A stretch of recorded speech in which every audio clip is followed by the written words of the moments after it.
Welcome to చూపిస్ world. ఎలా ఉన్నారండి అందరూ? ఈరోజు నేనైతే మంచి రెసిపీతో మీ ముందుకే వచ్చాను. అదేంటంటే ఆవకాయ పచ్చడి. ఆవకాయ పచ్చడి అనగానే నోరూరుతుంది కదండి, చాలా బాగుంటుంది. దానికి కావాల్సిన ఇంగ్రీడియంట్స్ ఏంటో చూసేద్దాం. తీసుకున్నాను మామిడికాయలు, నేను ఈ సైజులో కట్ చేసి పెట్టుకున్నాను.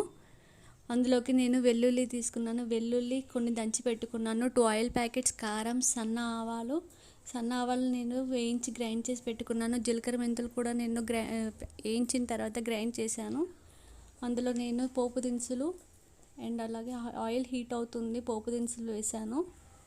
వెల్లుల్లి కూడా వేసాను. మంచి ఆయిల్లో ఫ్రై అవుతున్నాయి. ఆ తర్వాత నేను స్టవ్ ఆఫ్ చేశాను. అందులో నేను దంచి పెట్టుకున్న వెల్లుల్లి కూడా వేసి మంచి చల్లారి పెట్టాను. మంచి ఫ్రై అయ్యే ఆయిల్లో.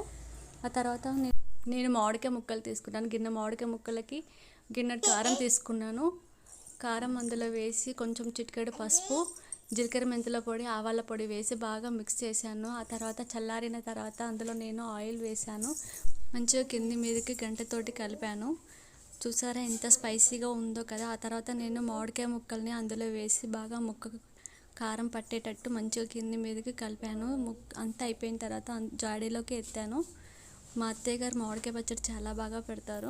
చూస్తుంటేనే నోరూరిపోతుంది కదా. ఇక మా పిల్లలైతే బాగుంది మమ్మీ అంటూ ఇష్టంగా తింటున్నారు. రోజు వేడి అన్నంలోకి ఒక ముద్ద ఆవకాయ వేసుకుంటే చాలా బాగుంటుంది. టిఫిన్లోకైనా, పెరుగన్నంలోకి, అంచులోకైనా చాలా అంటే చాలా బాగుంటుంది.